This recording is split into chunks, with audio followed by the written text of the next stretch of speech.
Welcome, everybody. My name is Carol, the founder of the Sleep Success Academy, and I want to welcome you to my channel where I share a lot of information about how to improve the quality of your sleep so that you can actually get the sleep that you deserve and that I know it's capable for everybody.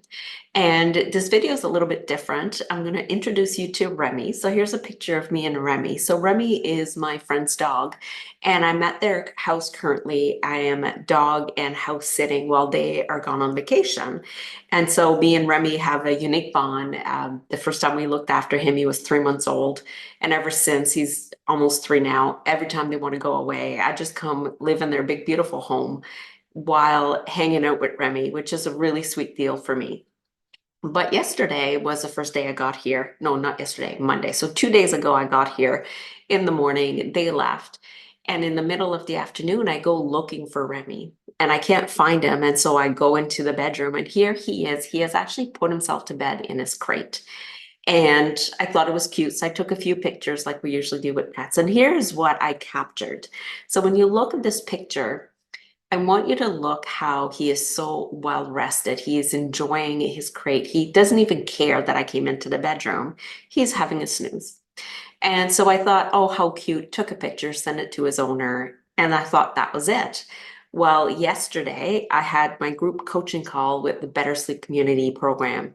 And as I'm walking him in the back field and we're just enjoying the nature and he's sniffing everything, he's a beagle. So his nose is what takes us on our walk. I came up with this thought of like, how amazing that this dog could just go to sleep with someone different in his house. Now he knows me, but he only sees me 3 or 4 times a year. So even this was quite interesting to me how he felt safe enough to go to sleep. So I decide to have a discussion with this with the people in my online program, the Better Sleep Community. What we do is we start talking and I show them the picture of Remi and I show them this picture. So I'll show it again on the screen because I want you to really pay attention and look at this picture while I ask this question. What do you think he must be feeling, thinking, believing in order to be in this position in such deep sleep with with somebody different than his owners in his house? You know, what would it be like to be like Remi and be able to sleep on demand like that? And so it was interesting as we started this conversation, and I'm bringing this here in a YouTube video because I really want you to understand that our belief system, our emotions, our nervous system are usually what gets in the way of us getting better sleep. Yes, our behaviors are important, but what's more important is what we believe. So asking this question again, what do you think Remi must believe in order to have that good sleep? Yes, we're talking about a dog, but ask yourself that same question or find somebody who's a good sleeper and ask him, what does he believe about sleep? So some of the things, and I have a list here of some of the things that some of the members of the Better Sleep Community actually came up with. One of them said, he must feel total trust. And I was like, trust about what? And they said they feel perfectly safe exactly where he needs to be right here, right now. And so this dog knew that he was perfectly safe in the house. He was in his comfort zone. And I've learned, because it's like day number 4 that I'm with him, that that is his typical afternoon behavior. He goes and puts himself for a nap in his crate by himself. So he felt totally safe to continue his normal behavior. And then someone else said, well, by putting himself to bed, that was good self-care for him. So how can we then do self-care for ourselves in the same way? Like, he knew he was tired, and yes, as humans, we might not go have a nap, but that was his self-care. So how can we then self-care for ourselves during the day? Someone said that his cage must have a real good sense of safety for him, which I agree. That is where he sleeps at night. The first night I was here, he actually went and put himself to bed at 8:30. He was missing his owners, which is normal and understandable. And so at 8:30, he just went and put himself to sleep. And I went looking for him. I thought, well, if he's in bed, then I'm going to go lay in bed, read for a few minutes, and then go to sleep myself because 9 o'clock is my bedtime. So he felt safe enough inside his cage to go and put himself to sleep.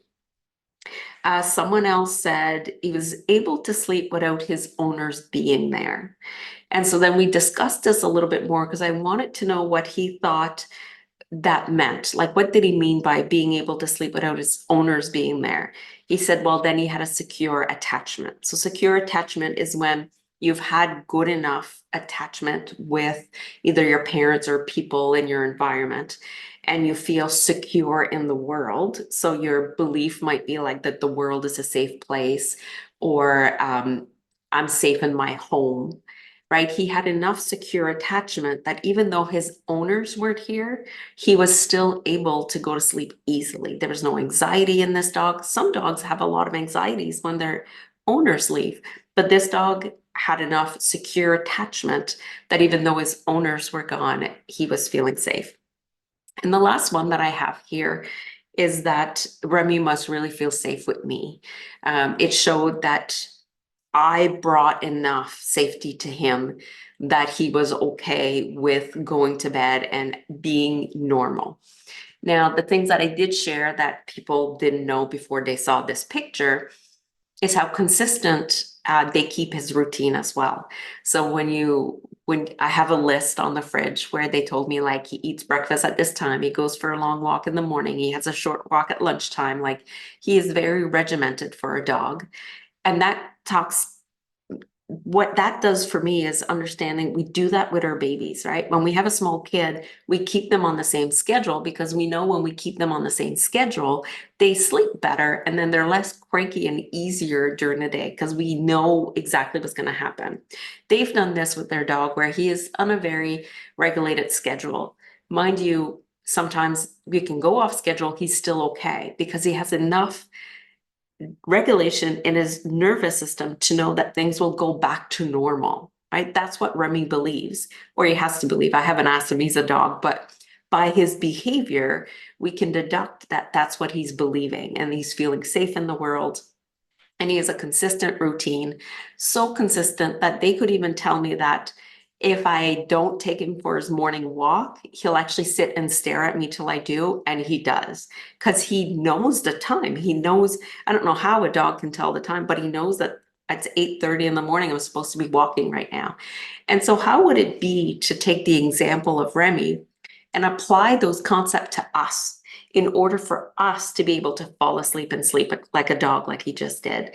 Now, how would having a consistent bedtime schedule really improve your ability to fall asleep at the right time every night, because your body would know that is now time for sleep?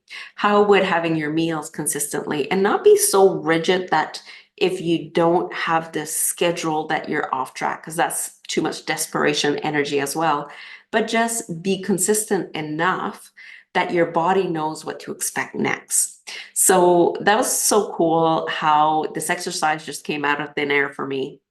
I wanted to share it here as well. I'm still here for another 6 or 7 days. I calculated this morning. I'm going to spend more time, so more social engagement, more fun with this puppy, because we actually don't have a dog at our house. But just wanted to illustrate how we could use looking at someone else and seeing what their behaviors are and what they must believe about themselves in order to help ourselves get what we want out of life. And if I want good sleep, can I look at the good sleepers in my life and ask myself, what must they be believing about themselves or about their sleep or about the world that makes them fall asleep so easily? I did this exercise and I asked my husband, because his head goes on the pillow, he goes to sleep.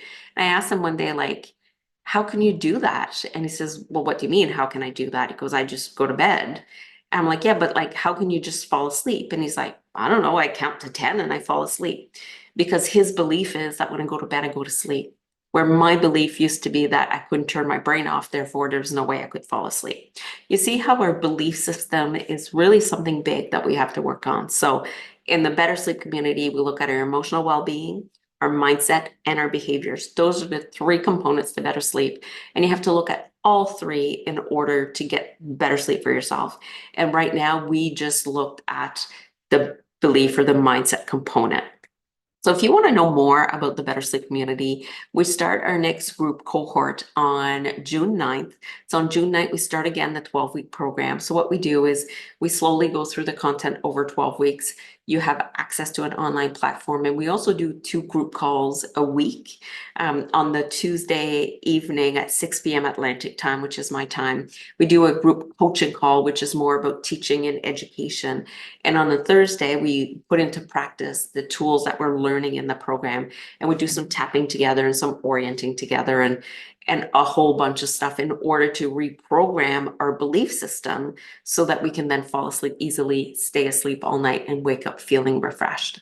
So if you're interested, just go check out the link. We start on June 9th. Can't wait to start with a new group. And the one thing that I have done and I really appreciate, I guess, really excited about, is that you pay once and you come back as many times as you want. So right now we have about 8 people going through, and they'll be able to come back again when we start on June 9th. Because I do know that in order to get a long-term fix, not a quick fix, but a long-term fix with our sleep, we have to hear this information more than once. We have to do some work to change our belief system. It doesn't happen overnight as much as we would want it to. It takes work, but being supported by a group of like-minded people, we end up being Remy's, and then we can go and lay in our bed and go to sleep when our body knows that it is safe to do so, and it is programmed so that we can fall asleep easily, naturally, without the use of medication, complicated bedtime rituals. We don't need any of that once we have worked with our nervous system, the state of our nervous system, and our limiting beliefs to change them into empowering beliefs. We can and we do create better sleep for ourselves. So that's it for this video. I hope you enjoyed seeing pictures of me and Remy. He is such a cute dog, and I'm truly enjoying my week here.